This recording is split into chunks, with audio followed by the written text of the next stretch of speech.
Hello dear students, अस्सलाम वालेकुम। कैसे आप सब? मुझे उम्मीद है कि बेटा आप सब खैरियत से होंगे। I am also fine, thanks to almighty Allah.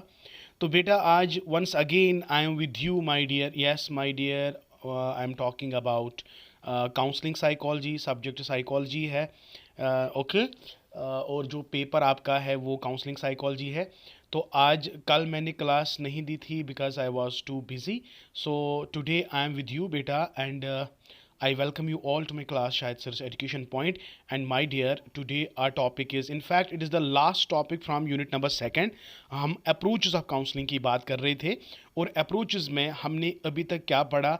Behavioristic approach, we are done with that. Psychodynamic approach, we are also done with that. हमने अच्छी तरह से आपको पढ़ाया कि कौन कौन से टेक्निक्स हैं जो हम इन थेरेपीज़ में इस्तेमाल करते हैं। ठीक है, तो आज हम देखते हैं कि और एक अप्रोच है। हमने कॉग्निटिव अप्रोच भी आपके साथ डिस्कस किया जिसमें हमने रैशनल इमोटिव थेरेपी या कोर स्कीमा वगैरह कॉन्सेप्ट जो या CBT कॉग्निटिव बिहेवियरल थेरेपी, ये सारी चीज़ें आपके साथ डिस्कस की है। तो बेटा आज चलते हैं आज हमारा लास्ट टॉपिक है। और लास्ट टॉपिक जो हमारा है बेटा आप देख सकते हैं, that is yes humanistic existential therapy. Basically आपके सिलेबस में खाली ह्यूमनिस्टिक है तो आप ह्यूमनिस्टिक एग्जिस्टेंशियल थेरेपी इसको भी साथ लेकर जाएंगे because this is very relevant concept, right? Humanistic existentialistic, it is one and the same. तो what is today's approach? What we have to discuss humanistic approach. देखिए बेटा, सिंपल सी बात हम आपको कहेंगे। अगर हम एक इंसान को लेंगे, वेरी गुड, एक इंसान को लेंगे, when a child is born, that means when a human being is born, तो इसमें बहुत सारे नीड्स अराइज होते हैं, राइट? तो नीड्स क्या होते हैं? खाना, कपड़ा, रोटी, मकान, एटसेट्रा, सेल्फ एस्टीम, सेल्फ, ये बहुत सारी, ही नीड्स लव, ये बहुत सारी चीज़ें इसके मतलब ये जाग जाते हैं। ओके। तो अगर ये नीड्स एक इंसान में फुलफिल अच्छी तरह से नहीं होंगी, सच बताओ बेटा, क्या ये इंसान जिंदा रह पाएगा? आप बोलोगे कैटेगोरिकली नो सर। हर किसी इंसान को रोटी की ज़रूरत है, हर किसी इंसान को हवा, पानी, रोटी, कपड़ा, मकान से सारी चीज़ें, यार सारी चीज़ों की ज़रूरत होती है एक इंसान में। अगर ये इंसान के अंदर ये सारी नीड्स जो है one by one right time पे फुलफिल हो जाएंगे, क्या बेटा ये इंसान एक्चुअलाइज्ड पर्सन नहीं बनेगा? तो हर कोई इंसान भूखा होता है कि मैं एक अच्छा इंसान बनूं, राइट? मैं एक इंसान बनूं। तो ये इंसान कब बनता है? जब ये सारे नीड्स राइट टाइम पे और अच्छे तरीके से ये फुलफिल हो जाते हैं। अगर बेटा ये राइट नीड्स अच्छे तरीके से फुलफिल नहीं होते हैं, इसके अंदर जो नीड्स अराइज होते हैं वो राइट टाइम पे फुलफिल नहीं होते हैं, तो इसके अंदर बहुत सारा डिस्ट्रेस आता है। तो बस हो गया खत्म, ह्यूमनिस्टिक आपको समझ आ गया। अब देखिए, मैं आपको ये लाइन बाय लाइन पढ़ाता हूं कि humanistic existential therapy. One more point. देखो, you are in a family, तो you are in a family, you want to live with your family. अगर आप फैमिली में नहीं हो, अल्लाह ताला बच्चन, अल्लाह ताला बच्चन, किसी के पास बाप नहीं है, किसी के पास माँ नहीं है, भाई नहीं है, किथस एंड किन्स रिलेशनशिप्स नहीं है, तो ये बेचारा अलग है, ये एलिनेटेड है, ये अकेला है। अब ये अकेला जो है इंसान जो है, क्या ये नॉर्मल बिहेवियर दिखाएगा? नहीं यार, इसके अंदर बहुत सारे गम होंगे, बहुत सारी परेशानियां होंगी। तो ये उस मकाम तक नहीं पहुंचेगा जिस मकाम तक ये पहुंचना चाहता है। क्यों? क्योंकि ये एलिनेट है, लोनली है, तो इसके अंदर डिस्ट्रेस आ जाएगा बेटा। तो ह्यूमनिस्टिक एग्जिस्टेंशियल थेरेपी क्या अब हमें बताती है? कि वो कहती है कि humanistic existential therapy postulates that psychological distress arises from feeling of loneliness. Yes, तो इंसान के अंदर ये फ्रस्ट्रेशन, ये साइकोलॉजिकल डिस्ट्रेस कैसे अराइज होता है? ये अराइज होता है क्योंकि इसके अंदर फीलिंग ऑफ लोनलीनेस होती है, एलिनेशन होती है, inability to find the meaning and genuine fulfilment in life. तो यही तो हम बात कर रहे थे। और एक पॉइंट आप देख सकते हैं, human beings are motivated by the desire for personal growth and self actualisation. अभी मैं क्या बोल रहा था, हर कोई इंसान मोटिवेट होता है कि मेरे अंदर जो डिजायर्स है पर्सनल ग्रोथ के वो फुलफिल होने चाहिए और मैं अच्छा इंसान बनूं, सेल्फ एक्चुअलाइजेशन, और इनेट नीड्स जो मेरे हैं वो भी ग्रो होनी चाहिए इमोशनली, राइट? लेकिन when these needs are curbed by the society, अगर ये नीड्स सोसाइटी एंड फैमिली में कर्ब होते हैं, ओके, ह्यूमन बींग्स एक्सपीरियंस को क्या कहते हैं, अगर ये नीड सोसाइटी और फैमिली में कर्ब हो जाते हैं। देखो बच्चे ने जन्म लिया फैमिली में, तो फैमिली को क्या करना है, उसको सपोर्ट करना है। अगर ये सपोर्ट बंदे को नहीं मिल रहा है तो सच बोलो यार, साइकोलॉजिकल डिस्ट्रेस आएगा कि नहीं आएगा, बिल्कुल आएगा।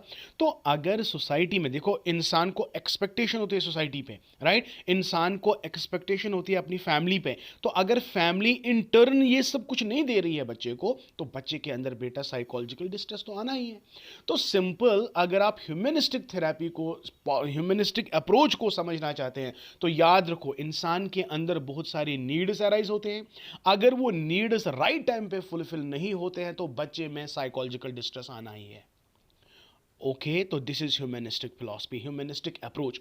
तो अब आपने क्या याद रखा बेटा, simple, once again let us C.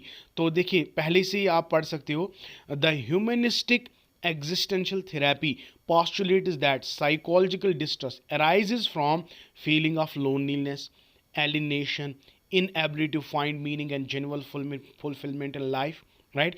Human beings are motivated by the desire for personal growth and self actualization and an innate need to grow emotionally, right? So agar ye sare needs, when these needs are curbed by the society, कौन कौन सी needs, हर कोई बंदा चाहता है कि मेरे personal growth के needs fulfil होने चाहे, मैं इमोशनली ग्रो होना चाहता हूँ, मैं सेल्फ एक्चुअलाइजेशन बनना चाहता हूँ। ये सारी नीड्स तब पॉसिबल है जब सोसाइटी इसका साथ देगी, फैमिली इसका साथ देगी। अगर सोसाइटी और फैमिली ने साथ छोड़ दिया, साथ देना छोड़ दिया, तो इंसान के अंदर बेटा साइकोलॉजिकल डिस्ट्रेस तो आना ही आना है। तो यही क्या मैंने कहा, if these needs are curbed by the society and family, human beings experience what we called as psychological distress. अब इस साइकोलॉजिकल डिस्ट्रेस को कम्बैट करने के लिए ह्यूमनिस्टिक थेरेपी में वो कौन से टेक्निक्स है जिससे हम इन सारी चीज़ों के साथ फाइट कर सकते हैं। तो याद रखें, following are the different therapies which are based on these assumptions. अब चलते हैं कौन कौन से टेक्निक्स है, देखिए भाई। सबसे पहली टेक्निक जो है that is client centred therapy. अगर आपने किसी ऐसे इंसान को देखा जो सोसाइटी और अपनी फैमिली से परेशान है, तो बेटा याद रखो एक थेरेपी है जिसको हम क्लाइंट सेंटर्ड थेरेपी कहते हैं। इसमें क्या है, ये जो बेसिकली क्लाइंट सेंटर्ड थेरेपी, हमेशा याद रखना बेटा, बड़े बड़े एग्जाम्स में ये कॉन्सेप्ट आता है कि ये जो थेरेपी है ये दिया है कार्ल रॉजर्स ने। तो who is the propounder of this theory, it is Karl Rogers. तो कार्ल रॉजर्स क्या कहता है, ये एक ऐसी थेरेपी है जिसमें हम उस इंसान के साथ इस तरह डील करते हैं जिस तरह एक बाप अपने बेटे से डील करता है। तो यहाँ मेरा कहने का मतलब है, हम यहाँ पे क्लाइंट को ज़्यादा इंपॉर्टेंस देते हैं।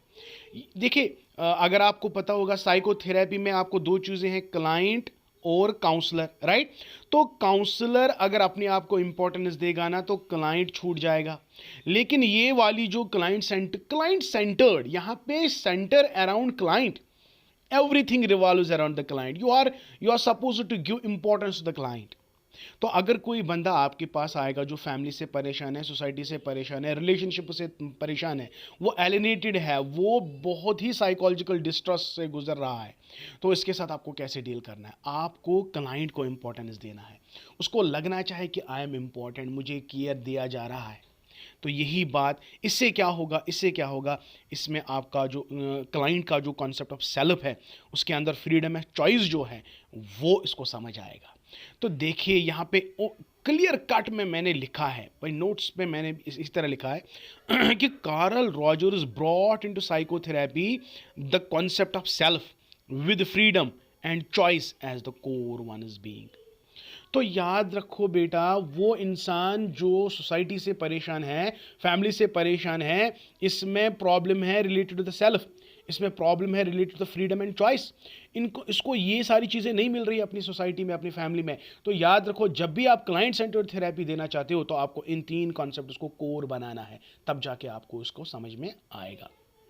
देखिए भाई, द थेरेपी, और एक पॉइंट है, the therapy provides a warm relation in which the client was reconnected with his disintegrated feelings. अभी तो मैंने आपको कहा, देखो अगर कोई बंदा परेशान है तो परेशान बंदा आपके सामने आएगा, अगर आप इसको एज अ फ्रेंड बात करोगे, एज ए इमोशनल फ्रेंड, ज़बरदस्त अटैचमेंट रैपो बिल्ड करोगे, आप इसको वार्म वेलकम करोगे, तो बेटा उसके अंदर जो भी होगा ना दिमाग में, वो सब कुछ वो आपके साथ शेयर करेगा।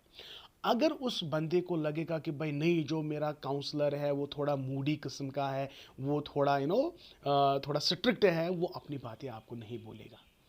तो क्लाइंट सेंटर्ड थेरेपी में कार्ल रॉजर्स क्या कहता है? कार्ल रॉजर्स कहता है कि भाई पेशेंट के साथ आप एम्पैथी दिखाओ। What do you mean by empathy? One हो गया sympathy, another is empathy. Empathy means आपको पेशेंट के साथ हमदर्दी है। ओके, पेशेंट आपको कहा कहता है मुझे हेल्प करो, आप कहते हो उसको चलो मैं आपको हेल्प करता हूँ, तो it is simply sympathy. But बेटा जब तक आप उसकी प्रॉब्लम को नहीं अंडरस्टैंड करोगे, जब तक उसको सोल्यूशन आप नहीं ढूंढोगे, आपको क्लाइंट की प्रॉब्लम को अपनी प्रॉब्लम बतानी है। आप क्लाइंट का जो दर्द है वो आपको ट्रीट करना है कि ये दर्द मेरा ही दर्द है। अगर आप इस तरह से क्लाइंट को के साथ पेश आते हो ना, तो that is called empathy. Empathy means you have to put yourself into the client. आपको क्लाइंट देखो, कहते हैं ना, आग आख इंसान गया डुनकुल पे बोन, पता है नफर जोड़ा सो तुलुक थोद, तम इंसान दोपुक ना तो ये सुई नफर युस डुनकुल पे सो बोन गोमुत। What does that mean?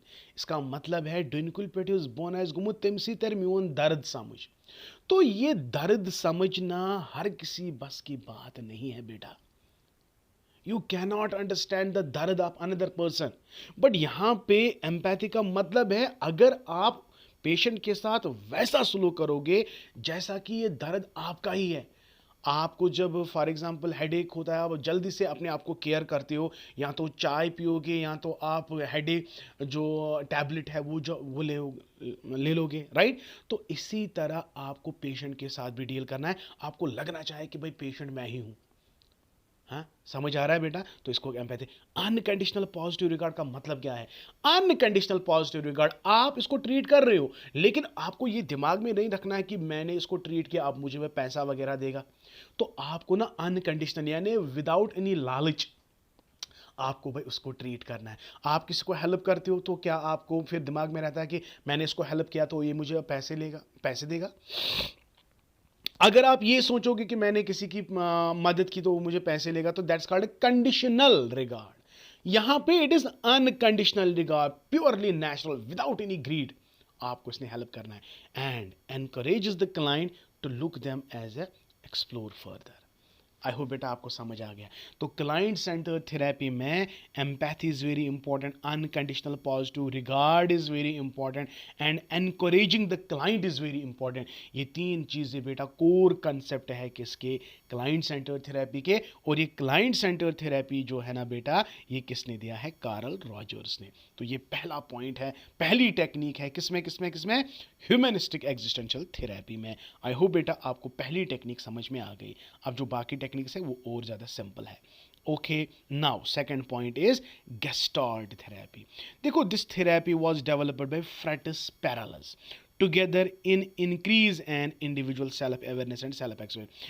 फ्रैटिस Perls उसके यच में गुमुत अख चीज मुशिद, अनदर इज लूरा पैरालस, ये इसकी वाइफ है। Fritz Perls together with Laura Perls. तो गेस्टाल्ट थेरेपी का मतलब है, सिंपली एक पॉइंट आप में लिखेंगे, increase an individual self awareness and self acceptance. तो इसमें गेस्टाल्ट थेरेपी में हम पेशेंट के साथ इस तरह डील करते हैं ताकि उसको पता चलना चाहे कि मैं कौन हूँ, उसको अपने सेल्फ के बारे में अवेयर करना है, उसको अपने सेल्फ को एक्सेप्ट करने की कोशिश करना है। तो ये दो चीज़ें इंपॉर्टेंट है किसमें किसमें? वेरी गुड, गेस्टाल्ट थेरेपी में। अनदर इज बेटा लास्ट में, that is logo therapy. Logo therapy आप पहला पॉइंट लिखोगे, logo therapy was developed by Viktor Frankl. Logos का ग्रीक वर्ड है, इसका मतलब है soul, and logo therapy means treatment of soul. देखो यहाँ पे अगर बॉडी को लेंगे दुनियावी प्रॉब्लम है, सोल को लेंगे तो it is related with the spiritual problems. अगर किसी बंदे को सुपरिचुअल प्रॉब्लम है तो उसको हम ट्रीट करेंगे लोगो थेरेपी में। So the main purpose of this therapy is help the client to find out create purpose and meaning of his life. देखो, जब कोई बंदा ये सोच के परेशान है कि मेरा मकसद क्या है, इस ज़िंदगी का मकसद क्या है, इसका मतलब है it is a सुपरिचुअल problem.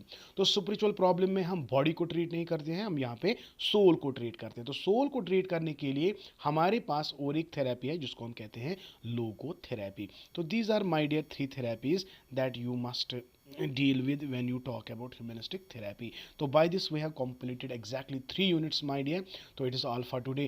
And one more important point बेटा, ये नोट्स बहुत ही सिंपल है, इजी है, तो मैं आपसे मतलब सजेस्ट कर रहा हूँ कि इन नोट्स को मैं आपके लिए रिकमेंड कर रहा हूँ, बहुत ही इंपॉर्टेंट है। मैं ये नहीं कहता हाँ मेरा भी फ़ायदा है, लेकिन आपको सबसे ज़्यादा फ़ायदा है, क्योंकि ये जो नोट्स है ना, when you go through these notes my dear, कल जाके जब आप एंट्रेंस दोगे तो इसमें बहुत सारे क्वेश्चंस आपको इंशाल्लाह एग्जामिनेशन के लिए मिलेंगे।